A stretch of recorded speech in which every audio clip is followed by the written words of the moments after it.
Ladies and gentlemen, welcome to the Chase Geiser Network. I am your host this evening, Chase Geiser, joined by my esteemed co-host, Steven Bak. What an honor and a pleasure it is to be with you on this Tuesday night. Now, usually we do shows on Monday, Wednesdays, and Fridays, but I couldn't do last night, so we're doing tonight to make up for it. We'll be live tomorrow night from 7 to 11, 8 to 10 public, 7 to 11 for members. And we will be live on Thursday night instead of Friday night because Friday I am flying to Dallas to participate in a debate hosted by the esteemed WalkAway movement. Of course, Brandon Strzok, you know him. He's been on the show before. We've interacted with him before. He's a J6er. He started the WalkAway movement years ago. He's been very active in the America First community and movement for many years now, and he famously hosted the first America First versus MAGA debate where Owen Schroyer went viral repeatedly for some of his outstanding comments. It was the Gavin McInnes versus Owen Schroyer debate. There were panelists as well as the redheaded libertarian, I believe, was involved in that debate as well, and a number of other notable figures. So I will be on the side of America First this weekend, joined by a panel including, I believe, Robert Barnes, Harrison Smith, and one other on my side, opposing some MAGA people who I've not really heard of. I looked at the panel and I looked up the opponents that I'm going to have and followed them. Some of them have somewhat of a following, but it should be some very good content in Dallas. I believe Alex Jones is going to be there as well, but he's going to be participating in a different debate than me. So I appreciate you being patient with our special, unique schedule this week. As like I said, we usually do Monday, Wednesday, and Friday, but this week it's going to be Tuesday, Wednesday, and Thursday. So you're still going to get the same amount of content, the same amount of shows, but it is going to be on a little bit of a different schedule just due to traveling conflicts and things of that nature. And we've got some very exciting stuff coming up in the next 4 weeks or so in terms of content that we're going to be creating, specifically longer form content, and we're really going to be expanding the network because things are going very well. And I appreciate you, the listeners, for being the reason that we're able to do this show, for being the reason that I'm able to stay on air in the aftermath of my time at InfoWars. It's a very special thing to have this support, to have this co-host. Tonight, we're going to be getting into all of the latest news. Of course, Apple banning Telegram after some of the controversy between its CEO, Pavel, in Russia, and then, of course, his arrest in France. And now he's being banned on the Apple Store altogether. This is something that happened to InfoWars years ago, a number of other outlets years ago. And now it's happening to Telegram, leaving people asking why. Now, of course, the State Department or different elements of the judiciary will claim that it's because of things like terrorism, or it's because of things like CP on the platforms, illegal content on the platforms. But the fact of the matter is it's probably much more nuanced, given that all of those same accusations can be attributed to virtually any other platform that you can possibly think of, whether it's X or Instagram or Facebook or Roblox or any of these other apps that are in the App Store. They just use these fronts, these explanations, as an excuse in order to deplatform platforms that are in some other way deemed a threat to the political establishment or national security. So we're going to be getting into the details of that. We're also going to be talking about recent developments in the quiet war that's occurring between the United States of America and China. Obviously, we're going to touch a little bit on the Iran thing, even though it is the same song and dance that we've heard a number of times before, as well as massive grain shortages that are taking place right now, not just from Ukraine, but also from Russia in response to the escalation in the drone warfare that is taking place in the region. And fact of the matter is, we're in the same macro environment that we've been in. We elected Trump because we believed in his America First rhetoric. We believed that he was going to put America first, that he was going to avoid new wars, that he was going to tackle inflation, that he was going to keep gas prices down, that he was going to deport illegal immigrants, that he was going to bring justice to the Epstein victims, that he was going to release the information on MLK's assassination and JFK's assassination, that he was going to investigate his own assassination attempt. And by the way, there is a small story, Buck. I'm not sure if you saw this, that they did arrest a suspect who had a firearm. You have to look this up, man. He was where the president was supposed to be. It was today. Was it Mar-a-Lago? I think it was Mar-a-Lago. Yeah. They arrested somebody. Obviously, nothing happened. I'm not sure if he had a manifesto or what was going on, but it could be chalked up as yet another assassination attempt on Trump. They just keep coming and coming and coming and coming. So stay tuned for that. Bach, I'll let you take it from here, man. Real quick, I think the space shut down. Yeah, it looks like the space dropped. I'm going to fire it up again. Yep. Just want to let you know. So, obviously a lot of developments. I hope you guys had a great weekend. The schedule is a little different today. Sorry about that, but hey, that's life. The main thing, I guess the overarching news topic when I was cutting clips earlier, it's all the same old bullshit, but we made a allegory that we're in the same conditions, but they're getting worse and worse as time goes on, like contractions when you're going to labor. And I don't know if you guys seen that clip earlier of Trump saying, oh, I was going to bomb them, I was going to hit them hard, but Iran called, and that's the truth, and everybody knows it. And that's why I called off the decapitation strike. I watch and measure his press briefings, his media appearances, his truth quotes or tweets. I don't know what the hell he calls them on Truth. And there's a little bit of information you can glean every single time. That's the value that I get from following the news.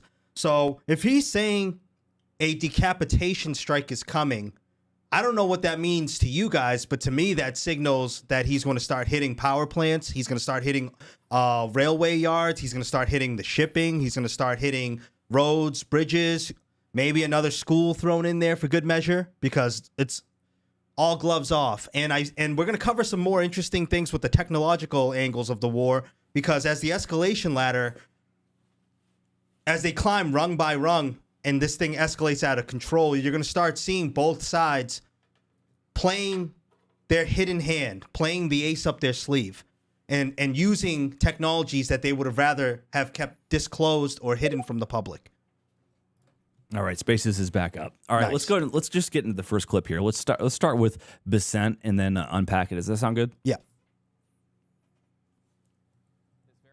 Strait of Hormuz. This as the future of talks between the U.S. and Iran continue to face some uncertainty. President Trump's Treasury Secretary actually told CNBC today a deal to reopen the Strait of Hormuz could happen today or even tomorrow. And for another day, though, the messaging seems to sound like what we've heard before. You have President Trump once again giving Iran a last chance to make a deal or face an all-out war. Then you have Iran pushing back in some pretty strong front-facing statements. Here's how the president put it in the Oval Office yesterday. I want to give them every last chance before decapitation.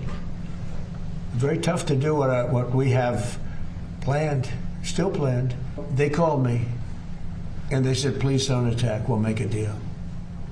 That's the real truth, and everyone knows it. Everybody knows it, right? Everybody knows it. But they're not making any public statements to that effect. Yeah, and Iran always counters and denies, oh, we're not even talking. That's not true. It's full of shit. We saw this weeks ago. They walked out of the peace talks after Trump posted something that offended them. You know, I believe that they're getting the shit bombed out of them. I mean, there's no doubt that their infrastructure is being harmed. It's obviously painful for them to be in this conflict, but they show no indication of resigning from this conflict anytime soon. We've been covering this for so long, and I've done quite a lot of research on this now at this point, just during the course of research for the show. But one thing I will note here, and I said this in a space last week, right before the weekend, I don't think a strategic defeat for the United States looks like what everyone presumes it would look like. I'm sure we will be forced out of the Middle East. I'm sure that we will lose our military bases. The presence of global domination that the U.S. military has will be deteriorated. But I'm not so sure Iran's going to stay intact. Because the real thing you want to look at here is these side deals that are being cut and then reneged on and then cut again. And a lot of them, like with Turkey, with Saudi Arabia, with Ukraine, Those dirty renegers. I think at this point kind of lies. You know what I hate about you? You say Iran. Sometimes I say Iran. Yeah, that's more offensive. That's the American way. Yeah. I was ranning. No, but the damn it, I was onto something. You're talking about them reneging. You've been studying this a long time. We're going to be forced out of the Middle East. Iran. You're homosexual. As the U.S. degrades the military forces of Iran and they have to stay holed up in these bunkers where all their arms stockpiles are, that means Iran also loses its force projection capability. And the real thing to look at here is the Kurdistan province, with the Kurds moving in, starting that new front, the Baluchistan province with the port of Chabahar, which is the only deep water port that Iran has outside of the Strait of Hormuz. So when they block the Strait of Hormuz, they lock themselves in there also. Right. So it's not like just the U.S. is fighting against the clock with our strategic oil reserve. Iran's also being starved economically. And you see all these proxies and the next front of the escalation dominance, because Iran has strategic dominance. They have different conditions for victory. Like the U.S. would have to go in with overwhelming number of ground troops, secure and hold territory, eat these losses, have political support erode, have our reserves run out. But I'm not so sure Iran's going to get out of this intact as a clear winner, because it's like when beta fish fight. When it's one-on-one in the same bowl, there's going to be one winner. What's going to end up fucking happening is we're going to get out, and Trump's going to try to frame it in a way that it was a victory. Obviously, never admit defeat. It's an old Roy Cohn rule. It's something that he learned, he's adopted and developed throughout his entire career. Even when he was going bankrupt, he was just claiming that it was a massive victory. And frankly, he turned it into one. He even turned the 2020 defeat into a victory by getting elected again in 2024. So he's a master of this. And what he's going to do is he's going to negotiate some kind of favorable terms regarding the Strait of Hormuz long term. He's going to pull us out saying it was a total victory. But then you're going to see some massive piece of legislation where we go bigger, better, newer in Iran. Iran's going to be like, all right, we'll work this out, but you got to rebuild everything you destroyed. Otherwise, we're just going to keep letting this roll because we got nothing to lose. And so we're going to wind up spending billions upon billions upon billions of dollars. We've already spent billions destroying everything. They're going to spend billions more rebuilding everything. Hundreds of billions. Hundreds of billions. Rebuilding. Rebuilding everything that we just destroyed. And we're going to wind up with the same exact situation that we were in before the war even started. The only difference is Iran's going to have all new shit. Let me pose the alternate scenario I was going with here. The U.S. does suffer strategic defeat, but Iran is not an intact country anymore. It resembles something closer to a failed state, because every regional actor, as Iran's weakened, it was the main Shia bastion right, but in the area. Employ their Everyone's going to take a bite out of Iran. You think it's going to become multiple state. Different nations? I think it's at risk of some sort of balkanization, because the Kurds want their own territory within Iran. They're already all along the western border. Yeah, but they'll be unified. The Baluchistan militants also want that too. They'll be unified in their hate for the United States. That's a major unifying factor, man. It held us together in the United States during the Cold War. We had unified hatred for communism, and there was the Red Scare, and there was Russia. Obviously, after World War II, we weren't in as desperate of a situation as Iran's going to be in infrastructurally and just systemically after this. But I think that their hatred for the United States will be an inhibitor to balkanization. Yeah, but hatred does not necessarily lead to boots on the ground, and yet they're not nearly as unified as one would think. Iran's a massive fucking country, bro. Dude, there were 40 different parties in Germany in the 1920s, and they all got unified under a universal hatred. Islam is a bigger unifying force than even fascism. I would agree with you there. It's because there's a religious component to it. But I kind of see a future where the only regional player left intact is Turkey. And they're kind of playing both sides of the ball on this. And these countries have been around for thousands of years in one form or the other. I'm not saying they'll be complete. I'm not saying Iran will disappear completely off the board, but will it be the same Iran with the territorial integrity that it has today, when every motherfucker in the region is going to come and take a bite out of them, even after the U.S.'s strategic defeat? Because look at this. For you to fight all these proxies, don't forget $90 billion of weaponry were left behind by Joe Biden. Yeah. And the Baluchistani militants, this is the research I've been doing, they have hideouts in Pakistan, they have hideouts in Afghanistan. And Afghanistan and Iran have been beefing too, mainly over water. You know what would be fascinating if when they left all that shit behind, if they'd put trackers on all of them so they could literally track where all of the weapons, parts. Now you're thinking. That would have been so smart. Maybe they did. Second, third, fourth, fifth order effects. You could literally watch it on a map and where that was it went. To arm the proxies. I'm starting to believe that was to arm these different proxies ahead of this war. In Iran, so that when we destroy everything, they have the equipment to fight against each other? Well, I'm not so sure Iran's going to be intact after this. Joe Biden was playing 4D chess? No. Well, everyone knew Trump was calling for conflict with Iran during Trump 45. He was calling for it in 2011. Yeah, so everyone We can't let Iran, he tweeted it. Everyone knew this was coming in Trump 47. Like, a lot of analysts were saying this, and me even looking back at old clips, I'm like, holy shit, like, a lot of different analysts were calling this. They've been saying they were going to do this since 2001. Iran is 2 weeks from they're 2 hours from having a nuclear weapon. So this has been on the table for a long time, and I'm kind of under the assumption that these different proxies that are being activated in Iran right now have access to those $90 billion in arms. Certainly. That were left behind. Dude, that made like the 8th biggest military stockpile in the world. What was left behind, bro? We left Blackhawks behind. We left not to mention just small arms munitions. Oh, we left something like 300,000 M16s behind, bro. We left billions of rounds in ammunition. Literally just like locked in a warehouse to be looted. We're not that incompetent, bro. That was left behind for a reason. They 100%. Yeah. Well, especially since they could have just given it all to Ukraine and prevented the Russian invasion. Exactly. But they didn't. Thank you, R. Logan M, for the super chat. First super chat of the night. Thank you, brother. Hell yeah. I'm late. Here is $4.99. Thank you, bro. Thanks, man. Yeah, so just something to think about. I'm not so sure the defeat of the United States is going to go as smooth as all the BRICS analysts and BRICS aligned people are saying. Like, I'm not sure that there's going to be any winner out of this. Not Israel. Like, the only winner I can see is maybe Turkey, because they're staying out of it. Like, you know how the U.S. industrial base wasn't bombed during World War II? And, like, the Russians did most of the bulk of the fighting and the dying? Like, I kind of see a scenario like that playing out. Azerbaijan was BRICS aligned. They border Iran to the north. Now they're kind of making overtures to the United States. Afghanistan, even though we were enemies with the Taliban for 20 years, now they want into the world system. They actually want into the IMF, funny enough. When in the PNAC document, they were one of the countries slated to be taken out. So there's just some weird things happening. Well, obviously, one of the main gripes about this war isn't just the fact that Americans, especially America First Americans, are incredibly fatigued with war in the Middle East, given the last 20 fucking years. One of the main critiques of this war is that it is absolutely, irrefutably caused the increase in cost of oil. Gas prices are incredibly high right now in the United States of America, in the aftermath of unprecedented inflation. So not only are costs already up for everything, but gas prices are high.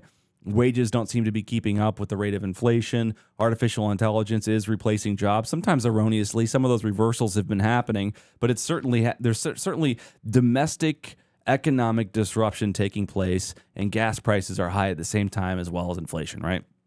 And gas prices being high causes inflation because all the costs of goods go up because they have to be shipped in order to be purchased, right, or received or used. So we've got Donald Trump doing something very interesting today. This is something that the Biden administration did. I remember specifically because under the Biden administration, we did have astronomically high gas prices. The Biden administration did things like shut down the Keystone Pipeline. Gas prices go up. Everybody that was MAGA, everybody that was America First was like, fuck you. Why can't we drill, baby, drill? We need our own energy. We need energy independence. It was the one good thing that George W. Bush seemed to do, was establish some semblance of energy independence in the United States. Biden administration, catering to the environmentalist leftist psychopaths, says we're going to shut down the Keystone Pipeline. Gas prices went up. I mean, you remember gas prices under the Biden administration, $4, $5 a gallon. Oh, we're at $4 right now. Yeah. And what happened was Joe Biden's administration, I think it was Jen Psaki even, it was before fucking broccoli. Let me circle back. Yeah. She said in the administration, their official talking point was that the reason gas prices were high had nothing to do with executive policy, White House policy, drilling policy. It was everything to do with this massive criticism of capitalism. Oh, well, the big oil companies are conspiring together. They're engaging in illegal antitrust price fixing, and it's artificially driving up the cost of gas prices for the American people. That's what the Biden said. It was a cheap shot. It was a lie. And I was surprised to see that Trump basically said the same thing today. Watch. Well, he's a fucking liar. Based on a shortage, they're making too much money. I don't like it. And I should be the last one to say, because I'm a big free enterprise guy, nobody bigger. But they made too much money. Too much money. Chevron, too much money. ExxonMobil. They're not making money. Their margins are tight. You don't even make money off the gas at the pump most of the time. You make money off the derivatives and everything else that comes with it. They're going to give some of that back to the public. And they better cut the retail price. I'll say it loud and clear. I'm not happy about it. Yeah. That's called deflection. Deflection, 100%. Yeah. How much money was spent bombing Iran so far? And this is ahead of a potential ground invasion. How much money? How much has shipping costs soared? Because shipping always follows insurance. You only need to bomb an LNG tanker once for insurance rates to fucking skyrocket. Right. Trillions have been spent by the American consumer just in the last, how many months now? 5 months into this war? Day 180 something or something. Yeah, we've won stupid. 58 times now. Yeah. Allegedly. So this is, and you're gonna blame Exxon and Chevron, dude, when their profit margins in a given year are like 12 billion and 20 billion, and that's off the whole gas manufacturing. Yeah, not to mention the fact that when prices of gas go up, people commute less and they carpool more. So they're probably the volume of the gas that they're selling is down, even though the price is higher.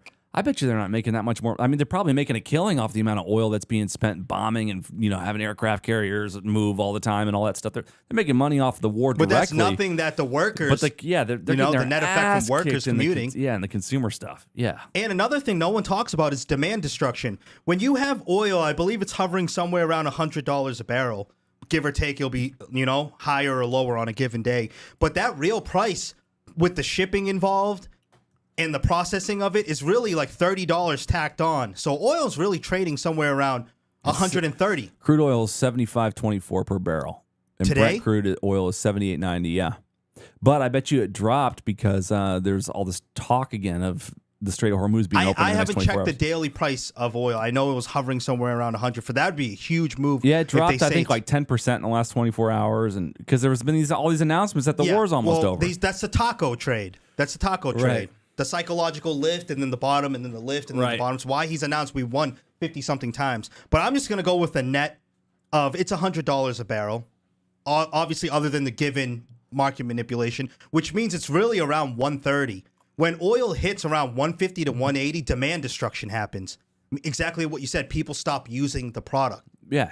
And then Employers start letting their employees work from home Exactly. 1 day a week or 2 days a week. Yep. They stop doing the commute. there's less processing, less refining, less shipping. Or people start buying cars with better gas mileage, so even if they're commuting the same Or they amount, go they're consuming electric less. and you never get that customer back for years. Right. So once demand destruction happens, it's not like you can just, okay, war's over, start buying oil again. We're going to get our refineries running again. We're going to hire more again. There's always a lag effect, years, and you lose those customers that would have been spending and buying your product at the same rate. A lot of times you lose them forever. So I don't know what the oil companies are going to do once demand destruction starts really cratering into their profits, because that's one customer that they've lost, if not for years, for life. Because they're just going to find different avenues, and it starts with the manufacturing, dude. Like once a manufacturer, once your plant is running off LNG, or your plant's running off electric batteries power or nuclear, that they're never going to, why would they turn the tap back on and start buying your product again when they just spent all that money for infrastructure to move away from? Right. Well, maybe it's intentional. Maybe there's there's an intentional shift away from oil. Well, that's definitely happening. I was talking with Rance about, and this is why I bring up XRP so much. There's a whole hydrogen economy being laid out, tokenization so they can measure the financial value of every single commodity. And in doing that, they can commoditize every single thing on the planet, including water, including even air they're talking about. We're going to charge you for your carbon emissions, and you're allowed so many breaths. Wild. Yeah, I'm going to take the time to shout out to Super Chats. Thank you, Mr. C, USA Patriot, for the $5 Super Chat. If this is 4D chess, Trump sucks at chess. He's the bringer of chaos. Nothing more, nothing less. Thank you, Anastasia Beaverhausen, for the GOAT trophy for 1,000 jewels. And thank you, Pito, for the Jammin' for 200 jewels. Thank you, guys. Thank you, guys. So, what's the context of this seemingly out of nowhere conversation that's being had about the yen? Yes. So one of the strategies, then it's actually connected to the discussion we were just having. Iran, China, Russia, they're making America pick and choose their allies to prioritize. Which theater are you going to be the most active in? Because we know classic war doctrine. You never start a two-front war. When you approach that strategy, unless you're the United States. Then you need to have a doctrine where it's you never engage in a 3, 4, 5 front war, because that's essentially what's happening right now. So Trump's having to choose which allies to prioritize and which allies to abandon. He is now. It's like when you had a MySpace and you had to pick who was going to be in your top 8, and people and get it was pissed always off. Tom. No, it should be around. like your 7, because Tom would always be one of them. Yeah. You know they're bringing MySpace back. I heard whatever. Yeah. I'll fucking be on there. But it's the classic war doctrine. They're forcing us to choose which allies to prioritize. The Eurozone does not hold nearly as much U.S. Treasury as the Japanese does. And I put this clip in here that we're about to play soon because this is the engine of the financial economy. Everything is denominated in dollars, but people trade transnational capital wise with the yen, because Japan for 30, 40 years almost had zero interest rate. So transnational capital can go into Japan, borrow at 0% interest, make a handsome 2, 3, 4, 5, even sometimes 10% profit on their money, and then pay back the loan for free. Now that the yen carry trade is unwinding and Japan's being forced to raise their interest rates, Scott Bessent got caught with a little sticky note at the last cabinet meeting, and people zoomed in and it said, reminder, buy $10 billion of yen. To do that, we're selling euros because we need to prop up Japan because the amount of treasuries they own. Do you think that sticky note leaked on purpose? I do think so. Everyone, they're not stupid. The cabinet members know any piece of paper that's in front of them is going to be caught on camera. So I'm sure that was a way to passively reassure Japan in some sort of messaging signal. But it is what we're doing. Bessent plans on buying. I haven't checked if he's done it already. Nobody puts a reminder on a sticky note anymore either. You tell your phone to do it. I have a sticky note. I use sticky notes. You're special. Thank you. Let's watch this clip and unpack. This is the second blow in sorry. Wrong one. Stable yen is not only important for the U.S., but it's very important for the entire region, because if the yen were to weaken substantially, then the other currencies would follow it. Understand that they are making serious efforts to stem the substantial undervaluation in their currency. We believe that they are going to continue to put the right policies in place that will lead the yen to get back to more of a normal equilibrium price. There's actually a specific clip I want to show about this. This is fascinating if I can find it. Trump, Larry King interview, Japan. I think it was 1989. Have you ever seen that? No. Oh, dude. Let's see if it comes up. Anyway, take the ball while I find this. Yeah, so it's just he's signaling passive support. They're going to prop up the Japanese economy. Japan's, I think, the third biggest holder of U.S. treasuries, well over $1 trillion. It's like 1.1 or something like that last time I checked. They are going to have to start unwinding the yen trade, and this has way bigger net effect, broader implications for the economy at large, for the international economy, because everyone went and borrowed in yen. Like the U.S. does it too. And if you take down the yen, I think it's even worse than taking down the euro, in my opinion. So I'm looking at Europe like that's a theater that we're going to leave to the wolves. We're going to completely abandon financially because they keep suing our companies. They keep gouging American businesses. They're passing laws on like X and a lot of the big tech companies, fining them like $1 billion, $10 billion. I think they even tried to fine $100 billion at one time, which was obviously a bankruptcy effort.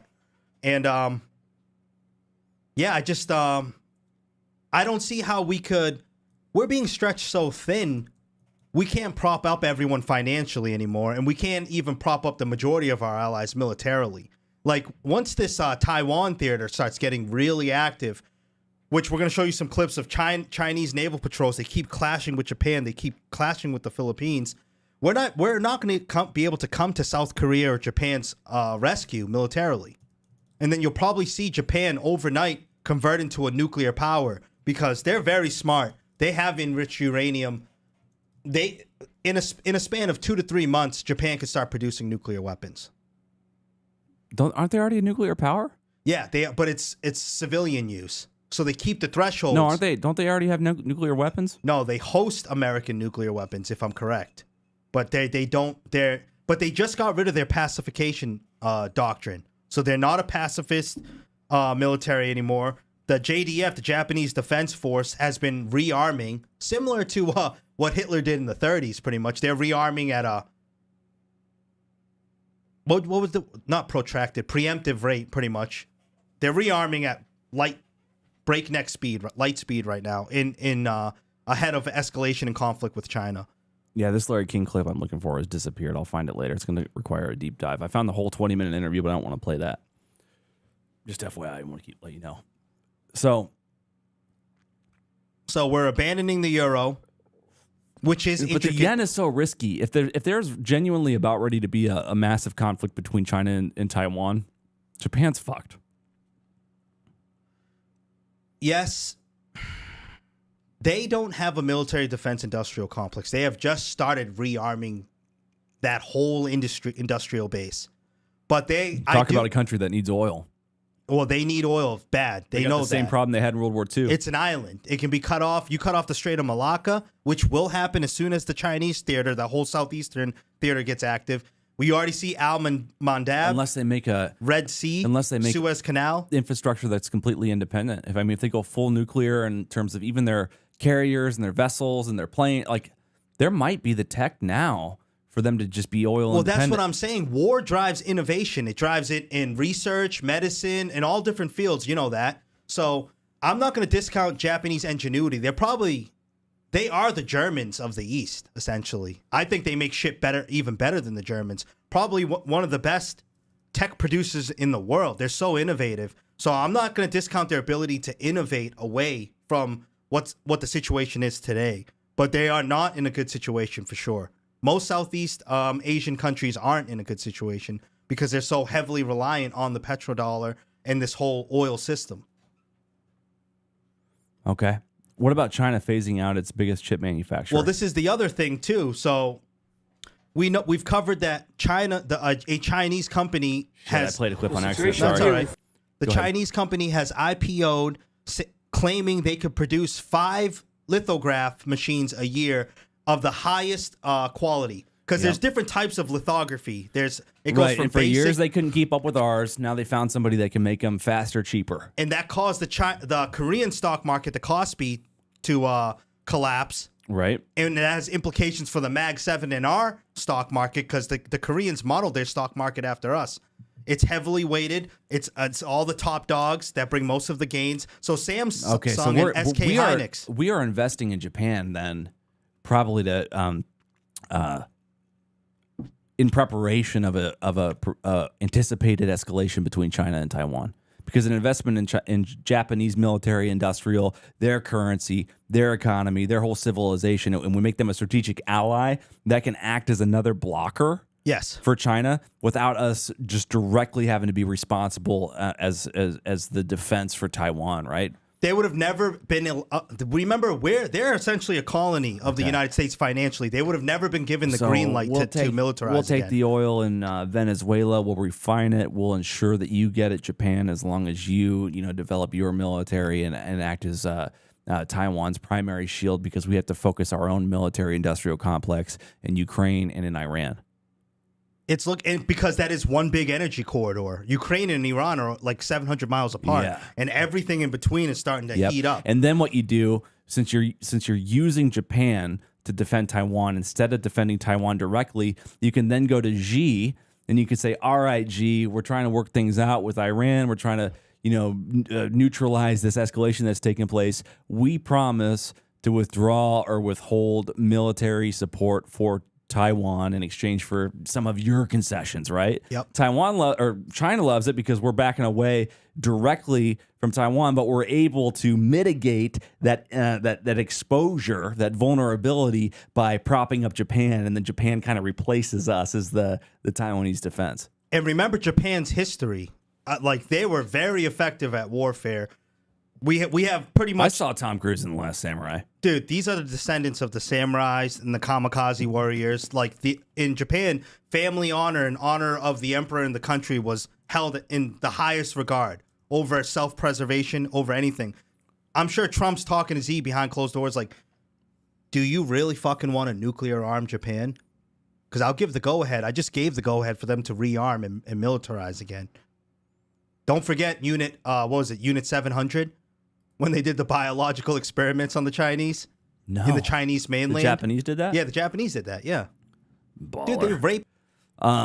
There was a massive invasion last week in Spain from Morocco. Estimates of at least 50,000 migrants came over in like a 24 to 48 hour period. Swimming, some of them walking, some of them in boats, whatever.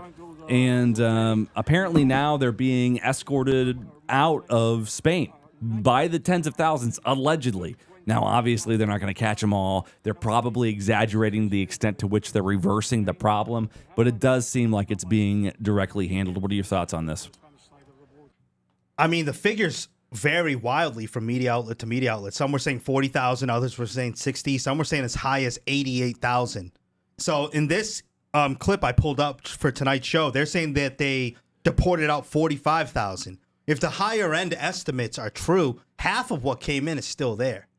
And you think everyone's willing to just get caught? They're not hiding out in the country? I mean, the city of Seta? Yeah. Wow. Well. So that means, how the fuck you gonna... Just another massive story that'll be totally forgotten because everything's so fucked up.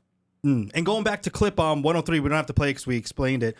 China's phasing out the biggest chip manufacturers by 2027. So in the next 6 months, they're saying they don't need chips from NVIDIA, from Intel, or from AMD anymore, because of in light of the new Chinese IPO saying that they can produce. We're simultaneously mitigating our own dependence on NVIDIA as well, or at least we're doing it domestically instead of in Taiwan. I'm interested to see how the NVIDIA stock's doing inside of this news. NVIDIA stock price.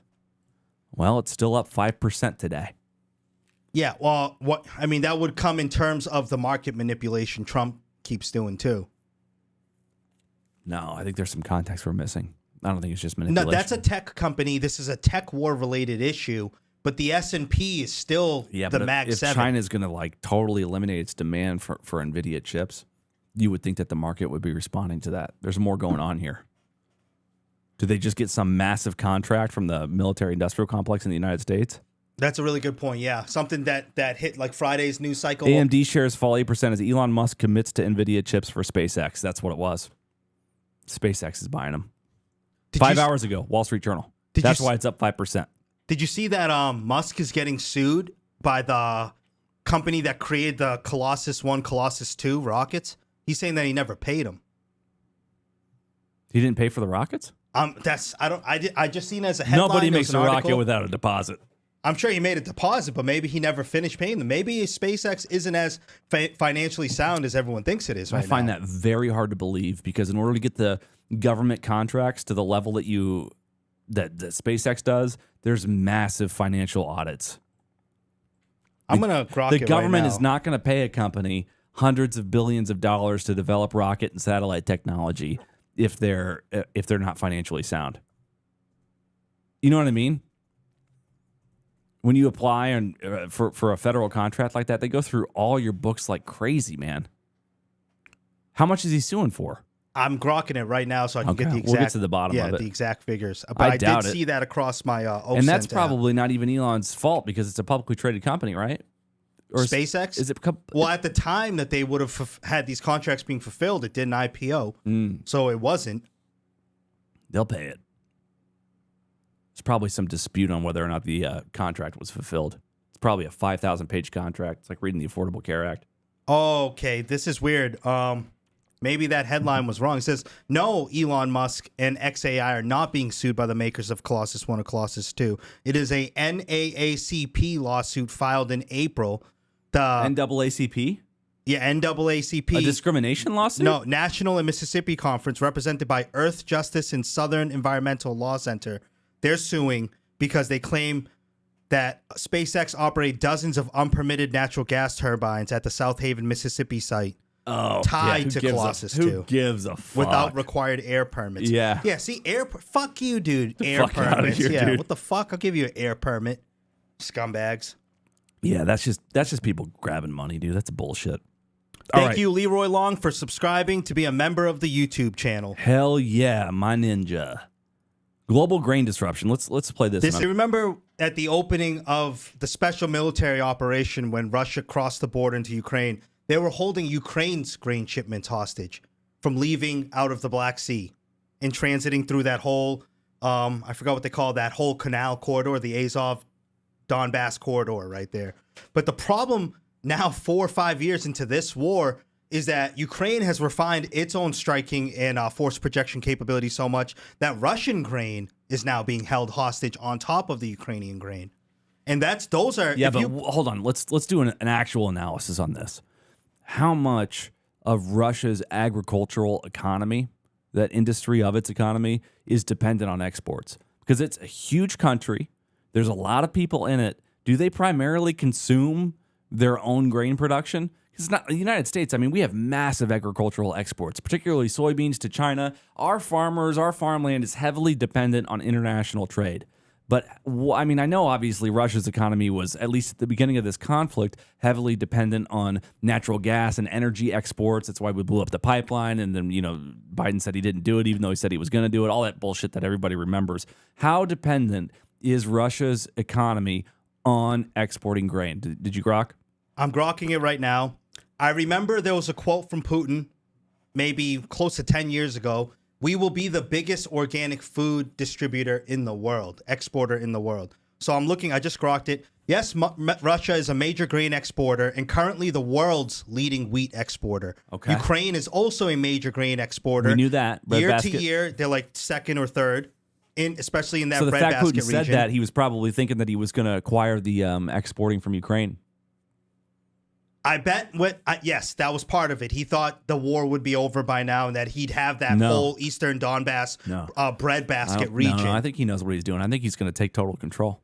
But it says here, Russia ranks among the top grain suppliers year to year. They're the largest wheat exporter in the world, especially in recent years, holding as high as 20 to 25% of the global wheat export market. Okay, so if you cut off Russia, you starve a lot of you drive up food prices astronomically. But grain isn't the only food.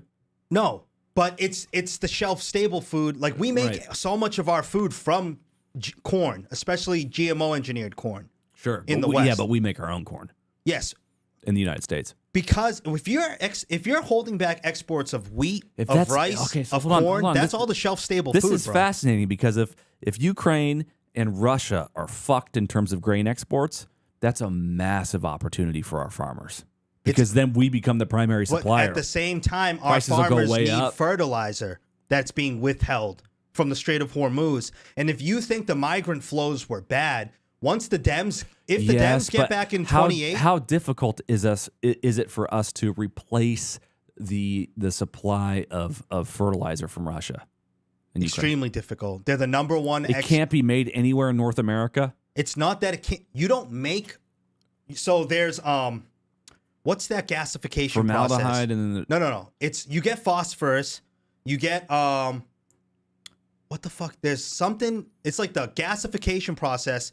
Something Bosch process, something like that. I can't remember off the top of my head. That's how you make fertilizer. You make it from the refinement of natural gas. And then you get the potash, you get everything needed. And then we don't have the phosphorus mines. Russia's the net exporter of phosphorus. And the big thing to look at here is when you're talking about energy There's flows, no phosphorus in North America. There is, I'm sure there is phosphorus in North America, but not to the extent that Russia has it. They're I think they are the top net exporter of phosphorus in the world. Yeah, now. No, they have been for a long time. And they have been, but what about the future? I mean, are you just going to make more of the essential elements you need? Make more mines. I'm going to ask, is there enough phosphorus in the United States to replace the supply from Russia for fertilizer development if the U.S. builds the mines and refineries? Let's just look at this, because we have to keep in mind, we were totally fucked when we got bombed in Pearl Harbor, and we reorganized and made efficient our infrastructure to build ships and planes rapidly fast. I disagree with that.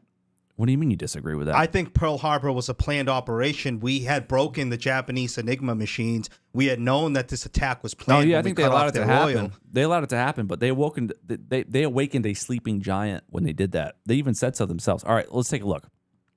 Yes, the United States has enough phosphate rock, the primary source of phosphorus for fertilizers, to more than replace Russia's entire current output if it expands mining and processing capacity. And it is already a larger producer than Russia for domestic needs.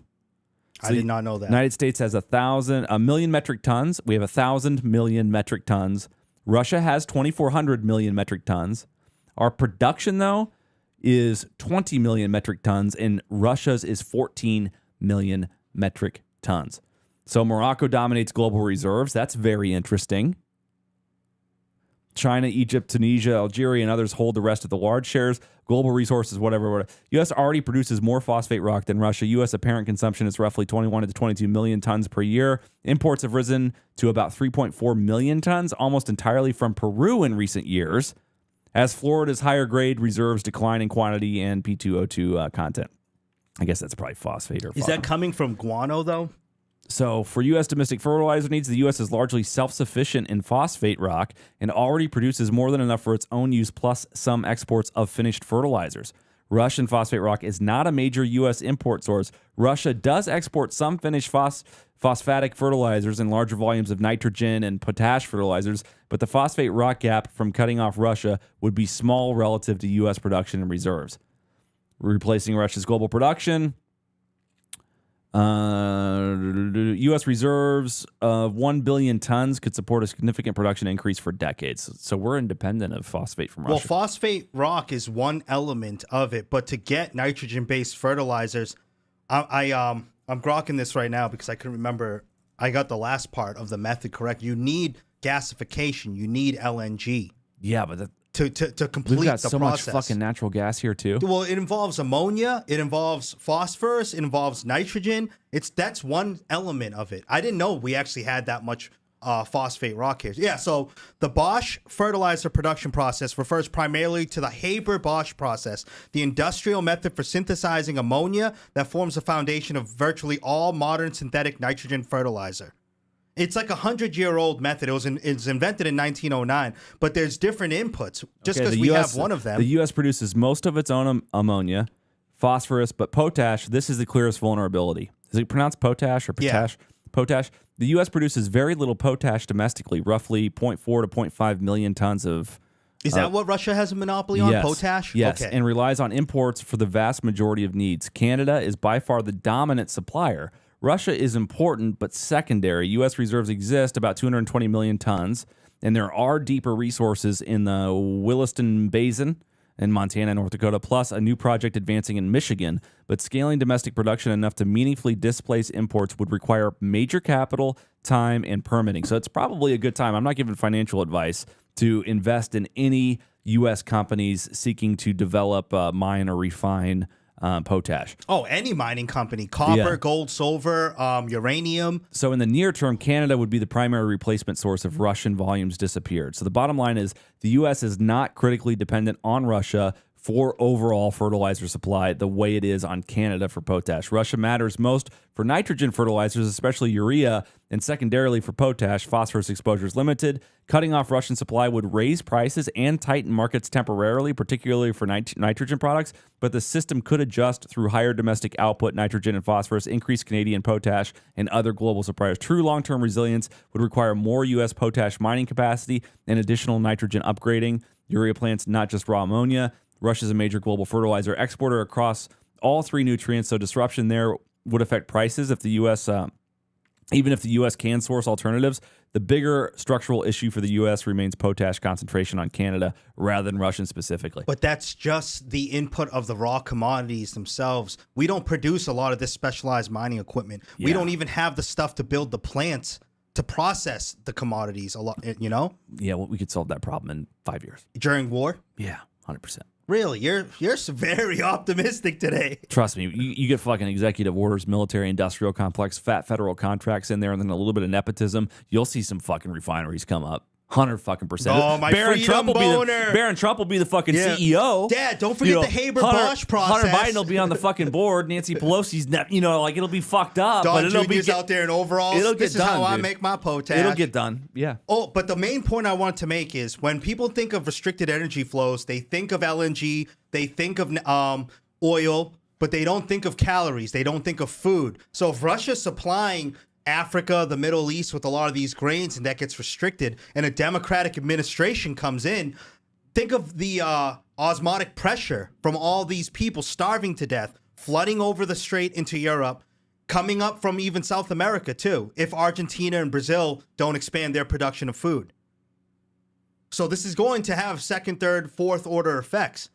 If a Democratic administration comes in, how many illegals do you think surged the border during Biden? Oh, If you had over just- 20 million. You think 20 million? I didn't think that high. I was thinking like 5-10 million. 20 million. All right, well then double that. Because if COVID and the lockdown starved the third world artificially through mandated, businesses shutting down, shit like that, what do you think the refugee status is gonna look like and the numbers gonna look like if they literally run out of food? Because now Ukraine and Russia can't ship their grain, their corn, their soy, their rice. Just something to think about. I'm gonna take this time No, to. I'm thinking. I'm not just staring blankly. Yeah. You're so fascinating, Bak. Thank you. I'm gonna take this time to shout out super chats. Thank you, Colby, for sending the jam in with 200 jewels. Thank you, Andrew, Team America. Gold coin for 10 jewels. Fuck yeah. Mr. C, USA Patriot, thank you for the $5 super chat. He says, fertilizer is basically halted as long as the strait is closed. And the Ukraine war is also killing it. Famine incoming if they don't get it back open. That's what the fuck I'm talking about, Mr. C. Honey Badger in the fucking chat. Finally, thank you, bro, for the super chat. Stock up on MREs. Have you ever had a Skittle bar? No. And Mr. Leroy 45 long, thank you for the super chat. He says, helium, which is essential in chip manufacturing. Interesting related to this. So I asked Rock for an update on stock prices for domestic companies related to developing potash domestically here in the United States of America. What did it say? And then you can even see them offering synthetic food as all the organics die off and they're not produced anymore because all these different inputs are needed. Do you see a future like that? Like roach protein, cockroach milk, synthetic beef that's 3D printed? Yeah, I don't think anybody's going to buy that beef as long as Bill Gates is involved in it. And didn't the Impossible Burger and all that shit like go bankrupt, one of those companies? Yeah, but that's going to be the first of many. Last I read, the USDA and the FDA. I know one of the founders of that company, Soylent. You remember that drink that you could replace your meal with? I do. I remember a bunch of office workers were drinking it and they had the soy boy face. Let's see, bottom line. Last 3 months, mostly down for potash domestically or mixed for the main names. Last 3 years, modestly higher. I think it's an opportunity.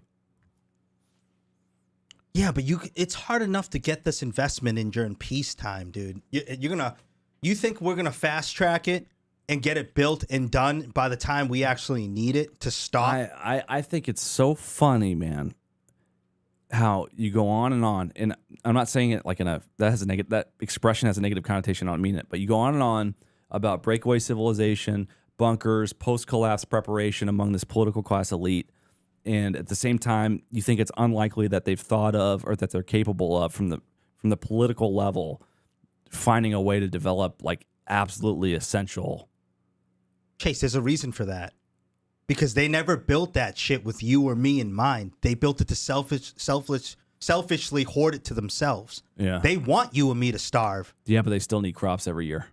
Yeah, and they get them with all these food recalls, all their deep underground military bases being stocked up. You think they built fission, fusion, 0.0 transmission energy for you? So you stay alive? No. They built it for Erica Kirk. They're gonna see you're a hemophiliac. They're eugenists. They're gonna be like, no, he doesn't belong in the gene pool. They can fix it. Is my miniaturized nuclear reactor done yet? Come on, guys. You know the fertilizer's being cut off. Hurry up. You should You think that was for you and me, You should bro? call your dick your miniature nuclear. Yeah. My little Genghis dong. Genghis dong. All right, let's hit some more of. Let's put a cap on the war news, and then we'll show you what's going on internationally. What about you want to skip Chinese Navy question with Japan, or do you want to just touch on it? No, we can skip that. That's okay. I hate Massive U.S. Asians. military recruitment. Let's get into that. Yeah, that's a recession indicator. The U.S. Army is seeing one of its biggest recruiting turnarounds in years, and Fox News has a first-hand look inside Fort Hood, where the Trump administration says that military recruiting has reached its highest level in decades. We've been watching these numbers. They're for real. Brooke Taylor at Fort Hood has the exclusive look. And Brooke, good day to you. Hi, Bill. Good morning. Just a few years ago, the Army was struggling to meet its recruitment goals. Now, so far this fiscal year, they've already surpassed that. So recruitment commanders, they credit this to a renewed sense of patriotism, also the Army's benefits and a desire to find purpose. Fox News got exclusive access inside of Fort Hood here, one of the Army's largest installations, where Army leaders say they are seeing a new generation stepping forward. It's got to be the 35 to 42. Well, that and the fact that if that is the biggest segment, the biggest demographic being recruited, that means that they don't have businesses that are established or businesses that are successful that they're willing to not lost their abandon. job or Exactly. These are people that are down and out, and they're recruiting from a desperate segment of the population. Then they want health insurance. There's probably they a lot want of 3 meals a day. There's a lot of Gen Z that knows that college is bullshit. So when they graduate high school, instead of going to college, they're probably joining the military. You think they're pulling from Gen Z? Yeah, I think they're pulling from 18-year-olds big time. I think there's a huge segment of the youngest generation that knows that college is a waste of fucking time and money, because that's just been like proven, established, proven. There's too many TikTok videos of I got a master's degree in sociology and I'm a waitress. Too much of that shit. They don't believe in it. I mean, my nephew's 21 years old. He's making $15,000 a month as a realtor. Dropped out of fucking college after like 2 semesters. He's like, fuck this. This is retarded. I can figure out how to make this money on my own. And he's just one example. That whole attitude persists. I got another nephew who's 18, just bought his first house, bust his ass, graduated from high school, worked for a year, bought a house, right? And they're like blue collar guys, you know, they're smart, but then it's not like they have some genius tech company startup that they figured out, like a Mark Zuckerberg when he was 18 figured it out. No, man, like that whole generation knows that college is a scam, because guess what? It is a scam. And they're going either straight to work, or I bet you they're joining the military, because it's a long-term career that's basically guaranteed as long as you stay in line, follow the rules, and you're physically fit. 100%. And I'm not saying that they agree with the war in Iran, or they're all about Trump, or they're all about this Middle East stuff. They don't give a shit either way. They just see a path, dude. It's like mercenaries, man. Do they really care about the cause? Yeah, but that's also the generation with the least amount of driver's licenses. That's also the generation that jacks off the most in human history. Yeah, well, don't you think that stays with their parents the most? Yeah, don't you think that maybe they don't want to do that anymore? I guarantee you, dude, 18-year-olds are joining the military in record numbers. Guaranteed. Is 18 even Gen Z? I thought that was Gen A. Whatever fucking gen it is, they're joining. 100%. 100 fucking %. Weren't they just saying pre-Trump 47? I'm pretty sure they were saying this during Biden, that most people weren't fit for service. You think they all went on Ozempic without health insurance, and that they just miraculously did a fitness turnaround, and that they can now join the military on the Trump 47? Wasn't that more IQ related than physical related? I heard it was both. They weren't physically fit, and they were too dumb. And that's why they were calling prior service guys back. They can solve the fitness issue. Look what happened to Gomer Pyle, dude, in 8 weeks. That's the guy from Full Metal Jacket that shot himself in the throat. Is that the guy that was hiding the Twinkies? Yeah, he was fat, but like in 8 weeks, man, yeah, they'll let you in. It's not it's the dude. They had to drop the okay, maybe you're on something because they dropped the standards. It's the aptitude tests that they're really struggling with, because the public education has gotten so bad that people can't even fucking read anymore.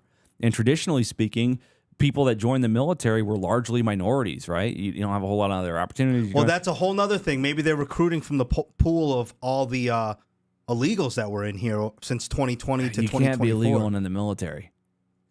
There's not an amnesty program through the military. Maybe there should be, but there isn't. Isn't that what the Dreamers were, essentially? It wasn't military related. The amnesty was related to illegals that were like college students, wasn't it? Okay, yeah, no, that's a good point. Yeah. I mean, I think the last time that we recruited immigrants for a war was the Civil War. Abraham Lincoln offered citizenship in exchange for like 2 years of service in the Union Army or something like that. Maybe and they were all European migrants. It was a completely different story back then. You know, it's like, yeah, you could be. I'll do a deeper demographic dive on this. I bet you they got most of their bump from 35 to 42, and I bet you a lot of kids that are graduating high school are opting to go into the military instead of to college, because they believe in the career promises of the military more than they believe in the career promises of college. And I'll tell you one thing, man. You can criticize the military all day long. You can criticize the wars that we've been in. As you know, I'm against basically every war that we've ever been in, with the exception of the Revolutionary War. and maybe the world wars, I have mixed feelings about them.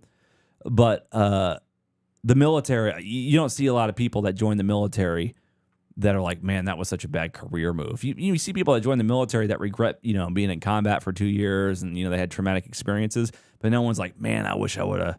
Like those guys, if they stay in it, they got good, reliable retirement. They can. There's upward mobility. You used to get the GI Bill. I think they reintroduced that again. They'll pay for your college for free. I think. That's the GI. Is that the GI Bill? Yeah, that would be the GI Bill. So they're thinking, all right, if I want to go to college, fine, but I'm not paying for it because it's a scam. So I'll join the military for 2. Yeah, dude, 100%. And say what you will about Hegseth, but the dude knows how to market. I mean, changing it to Secretary of War was cool. He's handsome. He obviously slams a bunch of puss. People try to criticize him for it, but to young guys, it's actually kind of a flex. He's like got more of like an Andrew Tate thing going on where everybody hates him, but like guys are like, he is the Andrew Tate War Secretary. Yeah. So he's like in the manosphere, and I think these young kids, I think they're responding to the marketing because it's not fag shit anymore. You're not seeing recruitment videos that are just like 3 women and like some weird minority like, hey, join, the future's female. Like it's. Did you see that Marine Corps female instructor? No. I posted it on X. It's pretty fucking cringe, but what? I'm surprised she's still here. Just write Marine Corps female. Let's see if Darvis can find it. Darvis can find it. That's hilarious. I was surprised to see it. I don't know if it's like a DEI holdover from the Biden era, and I don't want to disrespect. Like there are women Marines. They earn their place in the force. Is this it? Yeah. We will treat you as we do our followers, with firmness, fairness, dignity, and compassion. That's a woman? That's a woman. I don't think it's a man. By any Marine or recruits will not be tolerated. If anyone should abuse or mistreat you, I expect you to report such incident immediately to me or one of my drill instructors. Furthermore, if you felt I had mistreated you, I expect you to report such incident to your series commander. My drill instructors and I will be with you every day, everywhere that you go. I have told you what my drill instructors and I will do. From you, we demand the following. You will give 100% of yourself at all times. Obey our orders quickly, willingly, and without question. Treat our Marines and recruits with courtesy and respect. You will not physically abuse or verbally threaten another Marine. And M for the super chat. Education benefits are dope. I'm using them now, and I'm almost 40. Cash money.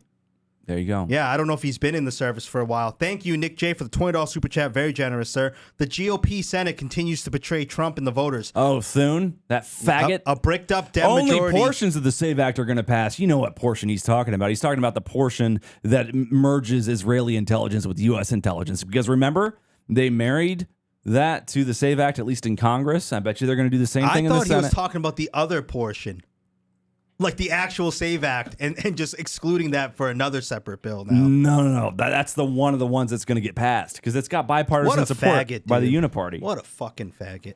A bricked up Dem majority will bring the country to its knees with impeachment hearings. Why does the GOP always fail to hold power after winning the presidency? It's because we have a bunch of limp dick, country club, homosexual Republicans. And I was telling Chase in a prior episode, that's the one thing I respect about the Democrats and the leftists. They come out of the closet? No, they're ruthless. They will rip your throat out and piss down your mouth, dude. They'll do it right in front of your family. They're ruthless, bro. Yeah, at least the Republicans will say it was the Democrats that did it when they do it. They are unified in their evil. Wasn't me, bro. While the Republicans, they just literally think status quo. As long as I'm in the club, as long as I get invited to the galas, as long as I'm in fuck, that thing grips. You know that. Should we play?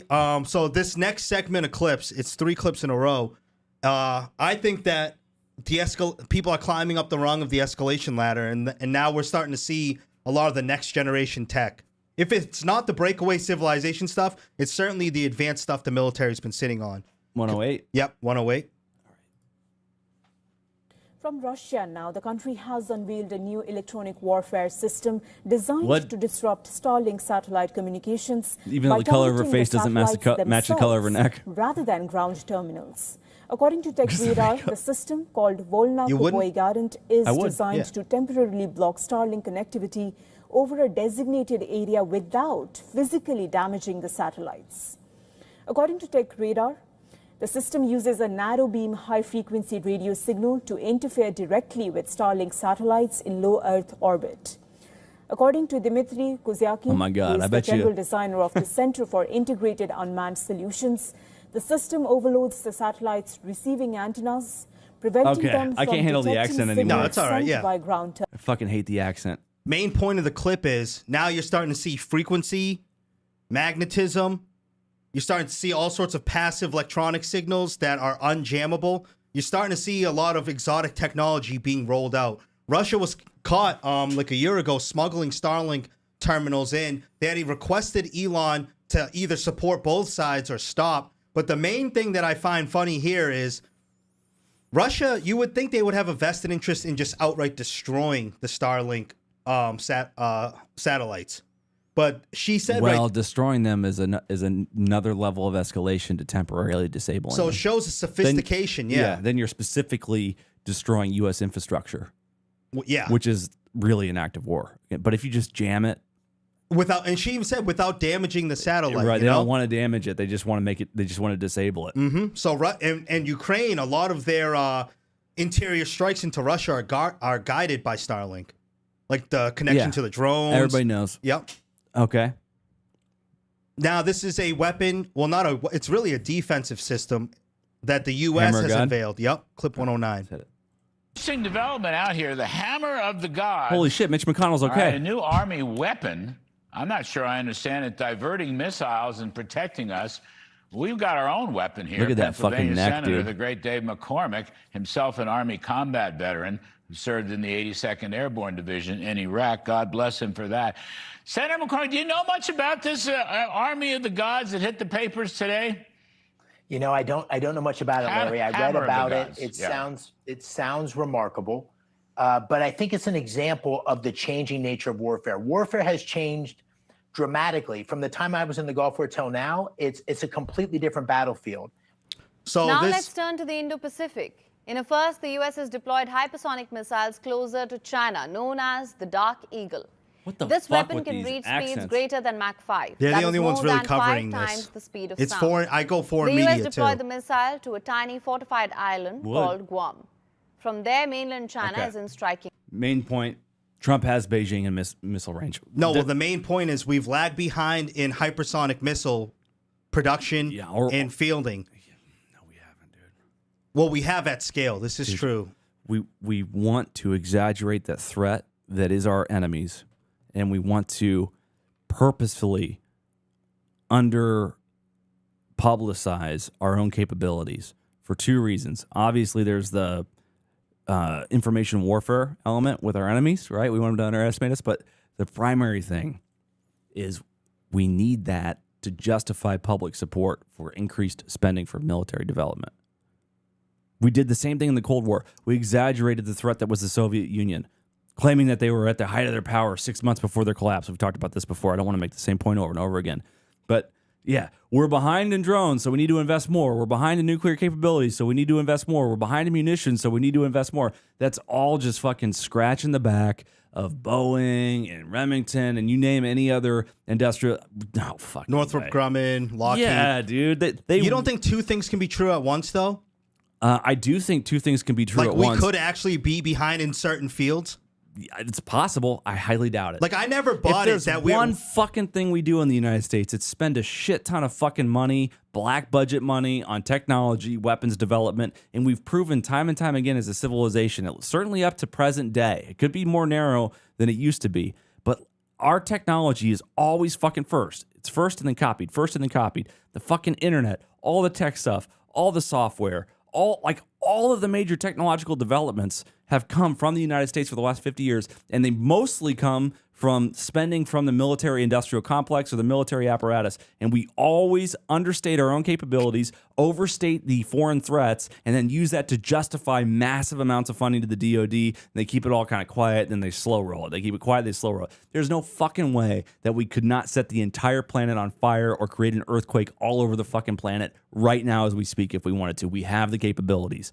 I agree with everything you said, but my one caveat here is you have a cycle of decadence. You have people resting on their heels for how things have been and projecting that into the future. You have the military industrial complex ripping off the Pentagon per unit of production, overstating the cost, pocketing the money, essentially embezzling money out of it. You don't think that there could be a point where it's like the same thing as you don't think Russia and China and all of our competitors have the same problem with contractors and members of the not gerontocracy, the members of the oligarchies in these countries? I mean, fuck, man. Russia's got a very sophisticated military-industrial complex, but it's one of the most famously corrupt governments ever. Same with China. They're skimming China, the same fucking thing. There's a lot of nepotism. They're skimming. Yeah, dude. Like, yeah, I'm sure that's happened in the United States. No doubt we're overpaying, we're being ripped, but that doesn't mean that there's not deliverability.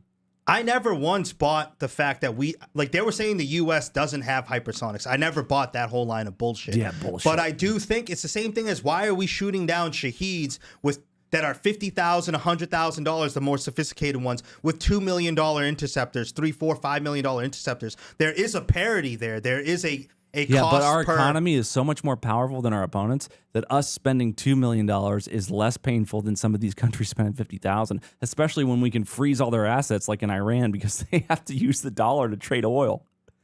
That's true. All right, well... I mean, it's wasteful. It's terrible. I agree with the criticism. What the fuck? There's such a disparity in how much we spend. Same with pharmaceuticals. Yeah, it's fucked up, but fuck, man. I mean, Elon Musk can afford to spend $1,000 for a Big Mac. I can't. It's still a Big Mac. Obviously, he'd be overpaying, but it's less painful for him to buy a Big Mac, even if it's $1,000, than it is for me to buy one for $12, because he's that much richer. All right, you kind of changed my mind a little bit. I'm trying to sling a little dick here on this. Oh, you're slinging it. He's slinging it, Daddy. I'm just going to do a quick rundown of the systems that have been unveiled since the Iran and Ukraine war started. Hammer of the Gods is a U.S. military electronic warfare system, highly deployable. It's low electromagnetic signature emitter, and the main thing it does is it counter PNT. It counters positioning, navigation, and timing, and it disrupts GPS and other PNT signals, but it uses a signature emission technique that's almost undetectable. So normally you would have a jammer, a frequency, jammer that emits, and then you can counter that. It's like in Spaceballs. We've been jammed. So we've seen that now being unveiled in the media. We've seen Dark Eagle hypersonic missiles, and it's, I believe, $15 million per unit, which is still way too high. But that just got deployed with the U.S. military for the first time in Guam. It goes Mach 5. It could hit Beijing in 20 minutes. And then we seen the Ghost Murmur system. I don't know if that was a PSYOP or not, but they found that downed pilot with it down to his heartbeat. It's a CIA sensing tool developed by Lockheed Martin Skunk Works.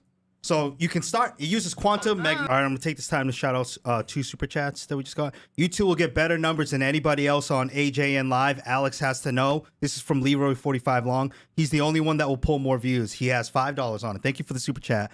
And Colby, brick by brick, $10 super chat. Thank you very much. Hey, we really appreciate your guys' generosity. It keeps the network going. Super chats is probably like the main thing funding this show right now.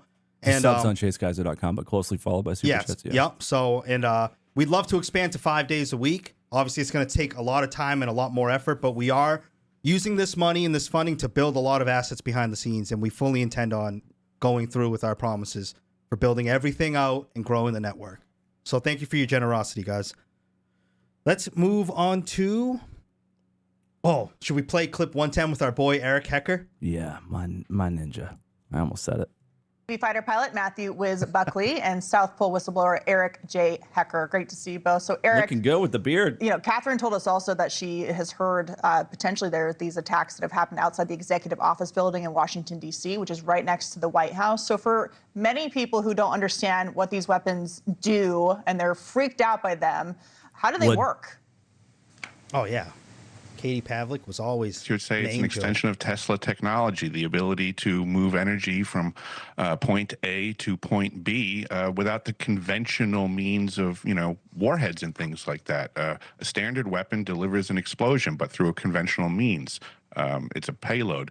So instead of having the conventional method of delivery, directed energy weapons just deliver that explosive force sometimes from point A to point B wirelessly. That's one method. Directed energy weapons is a very large umbrella term. So make no mistake, it's a varied arsenal.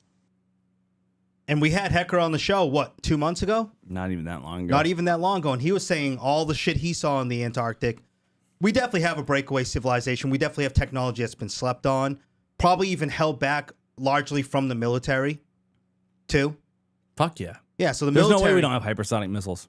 I mean, if we're willing to... We have weapons that can bend space and time. Well, They've admitted it. What's a decapitation strike? Remember Trump earlier? It's probably DU Sabo rounds from the meteorite guns. And if we can detect a heartbeat using ghost murmur... Yeah, dude. That's we can probably destroy why. the planet in a dozen different ways in 24 hours. Well, that wouldn't even destroy the planet. I know. I'm just saying we could. We could just, yeah. Oh, we're not the only country that can do that either. Yeah, the primary thing we have to worry about is ensuring that as artificial intelligence develops, we're a step ahead in AI cyber defense to AI offense. That's the real one, because you can develop artificial intelligence technology at a fraction of the cost of conventional weapons, conventional systems, conventional infrastructure. It doesn't have the same supply chain constraints as military operations. You don't have to build a secret plant in one of the poles to start an earthquake anywhere in the planet. I mean, all you have to do is invest in knowledge, skills, training models, a little bit of compute, and you can develop artificial intelligence or copy artificial intelligence that can be extremely intrusive, destructive. I mean, we've seen the dozens of water treatment plants that have been hacked. We've seen that Spectrum's been shut down. I mean, that wasn't specifically cyber. Actual cables were being cut for that. But that's the real risk that we have, because we can't just win cyber warfare by having a more robust economy or capitalism versus any other form of economy. We can't win the same way that we've won before in the cyberspace. And that's why the AI race is so important. But the dangers of that is, in order to win the artificial intelligence arms race, to defeat our enemies, our competitors internationally, however you want to frame it, we also empower our own government with unprecedented technology when we know that for at least the last 50 years, our own government has been the greatest threat to our people's national security. Yeah, well, specifically the deep state faction that has been embezzling the money out of all these government programs, the military industrial complex, and then putting into top secret. Could you even call it black ops, or would it be a level above that? Because black ops is what the military runs, and a lot of this shit I think's been even held back from the military. Do you remember when we hacked Iran and we blasted AC/DC in their nuclear facility? No, I don't remember that. You don't know about that? No. From 10 years ago? Iran nuclear hack. So do you think there's an element of truth when Trump is saying decapitation strike, time is running out? I know he's tacoed. Well, you can't. How can you really times. decapitate a country that's decentralized? I mean, we already wiped out their supreme leader. They just fucking grew a new snakehead. Well, you would literally undo the threads of the society itself. Its roads, its bridges, its power plants, nuclear plants, its ports, its rail yards. Scientists work at the Atomic Energy Organization of Iran said computer systems have been hit by a cyber attack, years ago, which forced them to play AC/DC Thunderstruck at full volume in the middle of the night. Miko Hickman, the lead That's pretty They hacked it. They blasted Thunderstruck throughout the whole facility to just fuck with them. Reported in his blog that a scientist working at the Atomic Energy Organization of Iran sent him an email which said, "I am writing to inform you that our nuclear program has once again been compromised and attacked by a new worm with exploits which have shut down our automation network at Natanz and another facility, Fordo, near Qom." It then added, according to the email our cyber experts sent to our teams, they believe a hacker tool, Metasploit, was used. This is not the first time the well-known computer virus Probably Israeli Hunter malware. has received emails from Iranian CIA. authorities. During the Flame spyware case, one of the most complex pieces of malware ever discovered, Flame infected computers in the Middle East, such as countries like Iran. The Flame virus was widely believed to have originated from a covert US intelligence agency. There you go. And rock music is massive in the States. So who knows? There may be a link there. Yeah, CIA was definitely involved. And Mossad wouldn't play Thunderstruck. No, they played something else. Yeah, that which would be funny, even though I hate Israel. Since we're covering the cyber attack, should we play clip 112? Fine, fuck it. I mean, bro, this story is just growing bigger and bigger by Welcome the day. back. Federal officials are investigating after city water systems in at least 7 states were hit with cyber attacks, and it comes as the Trump administration warns that Iran-affiliated hackers are targeting critical infrastructure here at home. Jennifer Griffin has much more for us. Hi, Jennifer. Good morning. Warhawk. Hi, good morning, Dana. Minnesota Works has for the reported Atlantic. attacks on roughly 30 water systems, while Michigan has confirmed 9 incidents, 7 states in total. The FBI has warned that Iranian-affiliated cyber actors are targeting internet-connected industrial control systems used by U.S. critical infrastructure, including water and wastewater facilities. But until this point, the White House has tried to avoid blaming Iran. Yeah. We heard in Minnesota there was a cyber attack, and they blame it on Iran. I don't think so. I blame it on Minnesota because they're grossly incompetent. Yeah, see, he doesn't want to admit that Iran's fucking with us. Of course not. This conflict, and this is something we certainly need to be aware of. We're at and we war need to now, be diligent.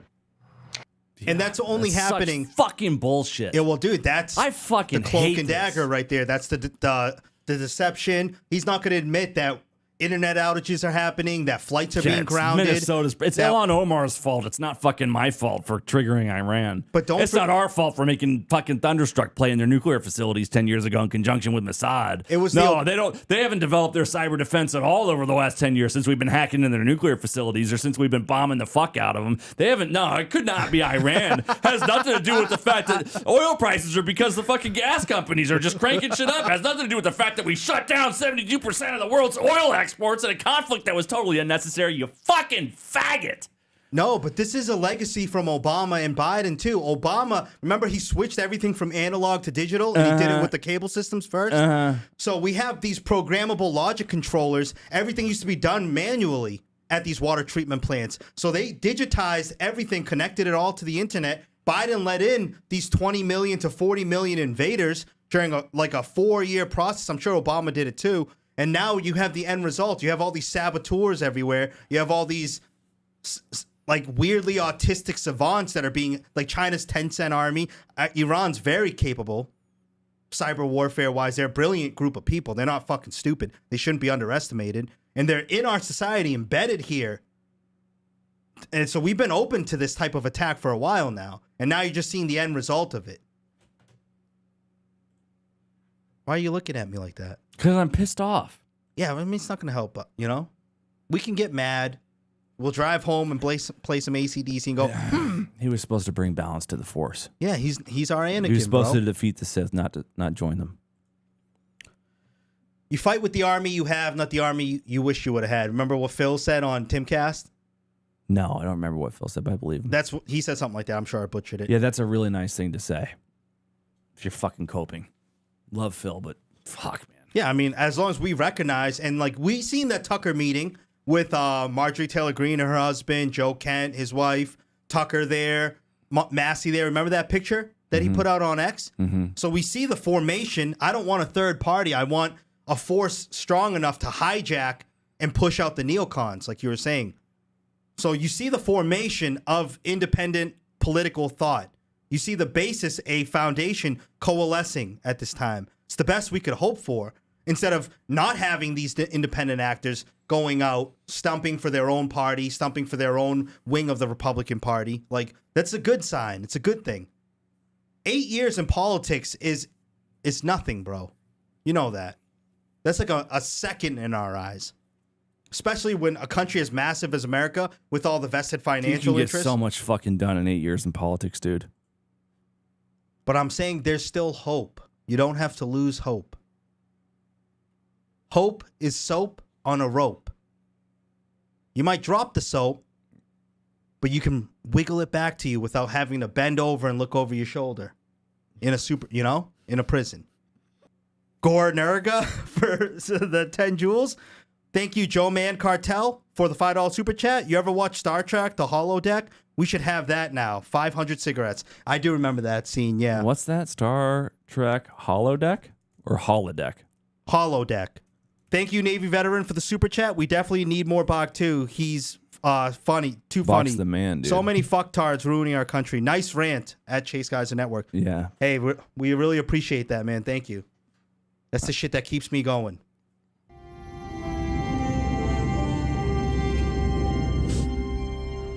Hansen, could you help me? You've never seen this before? Hold on. This is the funniest shit ever, dude. I ain't going home. I'm staying at the studio all night. If this clip doesn't fucking load, I'm going to lose my fucking temper. It's a sign from God. Oh. It's a sign from God. Now I'm getting errors. YouTube blocked the download, bot check, try a different clip, or use Chrome and retry. Oh my fucking God, it's a dinosaur. All right, we'll move on. Thank you, Kilo, for the $5 super chat. He says, did either of you ask Tiny Hat Tim about his one-on-one with Satan Yahoo? He had a one-on-one with BB? I had no idea if he had a one-on-one with BB. No. I would take a one-on-one meeting with BB, and I'd just press him the whole time, dude. I'm not like opposed to talking to these people. I'd go and meet and talk with anyone. Give him a piece of my mind, bro. Backdoor room session, one-on-one BB, be like, why the fuck you doing this? Why are you cosplaying as an Israeli official when you grew up in the United States? Do you really want to get your whole country, the size of New Jersey, just absolutely fucking wrecked? You think you're going to get your little IMEC corridor train set for Christmas? That's what I would fucking ask him. I'd ask him all sorts of hard questions. Should we run down a few more of my clips? Yeah. All right, cool. Fucking YouTube blocking my downloads. I got to fix Darvis. Let's play clip. Well, we discussed the fiber optic lines being cut in California. Spectrum had a huge outage. If we hit clip 115. Shit, we haven't even gone through any of these clips. We do have a lot left. Yeah. All right. News and fire watch this morning. Mountain Meadows is now under a level 3 go now evacuation order. We want to get right to Fox News' Bonnie Silkman. She's live in the studio tracking this developing situation on the mountain. And this picture really tells a story, Bonnie. Exactly, Kim. This is a live look with our Ski Bowl Adventure Park camera up on Mount Hood. You can't see too much. A lot of smoke and haze up there on the mountain as, yes, Mount Hood Meadows is now under a level 3 go now evacuation order. We know the nearby Grasshopper fire has grown more than 3,000 acres since yesterday. We also want to show you some other live looks from the Mount Hood Meadows website. They have multiple cameras set up there. This morning, officials announcing the arrest of a suspect they say is responsible for starting the old... There's an arson. I get it. What? Do you think remember when Antifa was caught lighting fires everywhere? We just seen all these wildfires in Canada. We seen these massive ongoing cyber attacks. We see these fiber optic cables being snipped and cut. Do you think that they're correlated, or do you think it's different factions with their own agenda? That's the main takeaway here. Man, there's a long history of rogue arsons. Yeah, a lot of mentally ill people, it's too. It's like a condition. I don't know. It's probably called some kind of fucking, I don't know, arsonphilia or whatever, firephilia, whatever the hell. Pyromania? Yeah, I guess it's pyromania. Yeah, that's a term for it. Yeah, it's probably just some fucking lunatic white guy that did a bunch of meth. Do you think that our fires here in Washington, because that's right at the Canadian border, are connected with the wildfires that were happening in Canada? I think if they were going to start fires, they wouldn't do wildfires. I think it would be like buildings or specific businesses that would be targeted. And my third question in this, if this is... They'd hit like 3 Walmarts in 3 different states and they'd all be up in flames. And it'd be like, fuck you. Well, timing will always be an indicator. That's why I'm asking these things. It's the middle of the summer. It's super fucking hot and dry. Yeah, I think this is just arsonists. Do you think that this could possibly be using the arsonist as a cutout and it's directed energy warfare? No. Not the fires. I just don't feel like it. Well, we do have a fire season there. This is yeah, maybe, but it's probably mostly government incompetence, underfunding, mitigating the brush. Yep. Like they did. Yeah, it's bullshit. And then a lone actor. Yeah. Can we hit clip 116? Yeah. Now this is a plus clip, so we should let it run through. No, the solar flares are always a lie.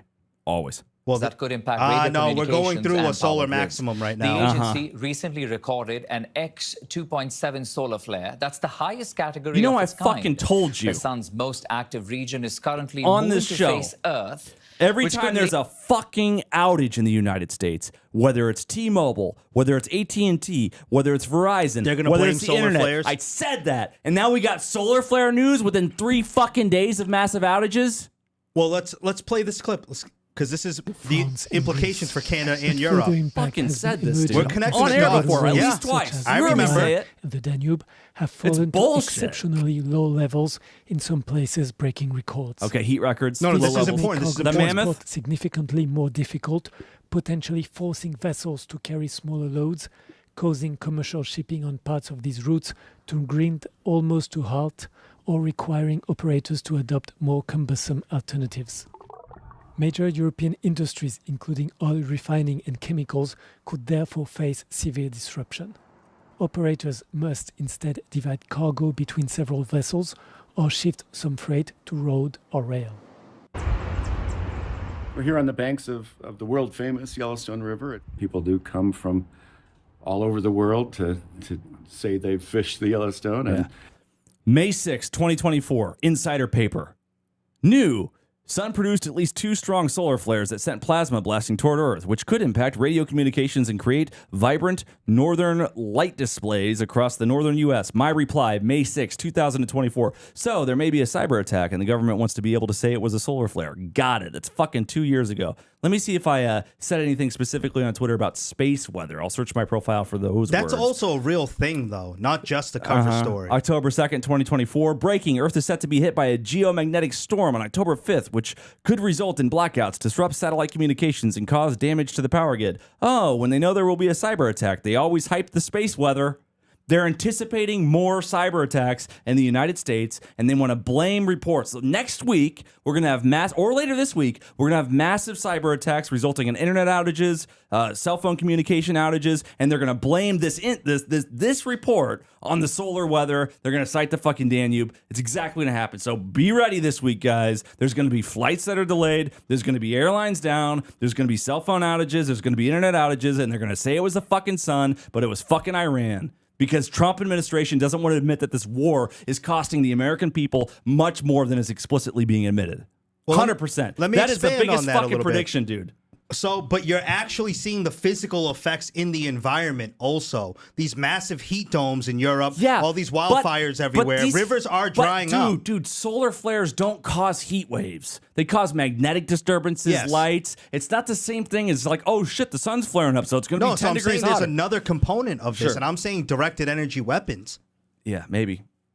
Because maybe it's just a hot cyber attacks summer. aren't going to cause the hottest summer on record in like 200 years, 300 years, ones that are causing the Danube River to dry up, rivers in France, Germany, Italy to dry up, that's affecting commercial shipping. Mm-hmm. There's something bigger going on. I'm not saying you're wrong. I'm saying there's another layer on top of that. Yeah, I mean, obviously, not just cyber obviously attacks. it's disruptive, but there's not evidence other than conjecture that it's like man caused. It could just be a fucking heat wave.